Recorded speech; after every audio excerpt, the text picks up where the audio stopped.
రాహుల్ గాంధీ గారు చేపట్టిన పాదయాత్రలో దురదృష్టవశాత్తు నిన్న కొన్ని అరాచక శక్తులు ఆయన అడ్డుకోవడం జరిగింది. మనది ప్రజాస్వామ్య ప్రభుత్వం, ఎన్నో మతాలు, కులాలు, ఎన్నో భాషలు కలగలిసి అందరం అన్యోన్యంగా ఒక సోదర సోదరిలాగా అందరూ కలిసి ఉంటున్నాము ఎన్నో సంవత్సరాల నుంచి. అలాంటి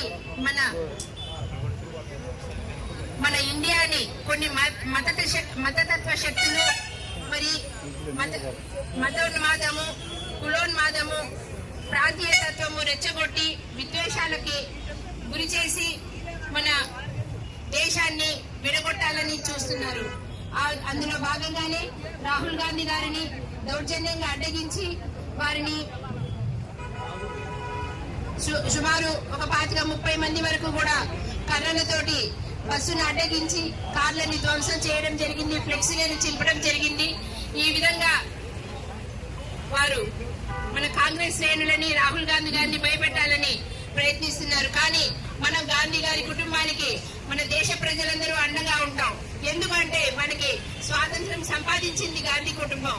అలాగే మన ప్రజల కోసం ప్రాణాలు అర్పించారు ఇందిరాగాంధీ గారు కానీ, రాజీవ్ గాంధీ గారు కానీ, అలాగే సోనియా గాంధీ గారు కూడా మన తెలంగాణ రాష్ట్రం ఇచ్చారు. అలాగే ఆమె ప్రధానమంత్రి అయ్యే అవకాశం వచ్చినా కూడా అర్హులైన వాళ్ళకే ఉండాలని వేరే వాళ్ళని ప్రధానమంత్రిని చేసి మన దేశ ప్రజల అభ్యున్నత కోసం ఇప్పటిదాకా పాటుపడుతూ వస్తున్నారు.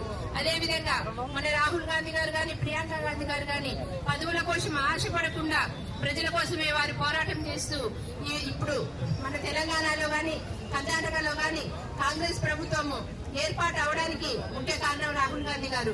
ఇది జీర్ణించుకోలేని మతతత్వ శక్తులు ఈ విధంగా అడ్డుకోవడానికి, భయపెట్టడానికి చేసిన ప్రయత్నం ఎంత మాత్రం మనం హర్షణీయం కాదు. మనందరం ముక్త కంఠంతో ఖండించాలి.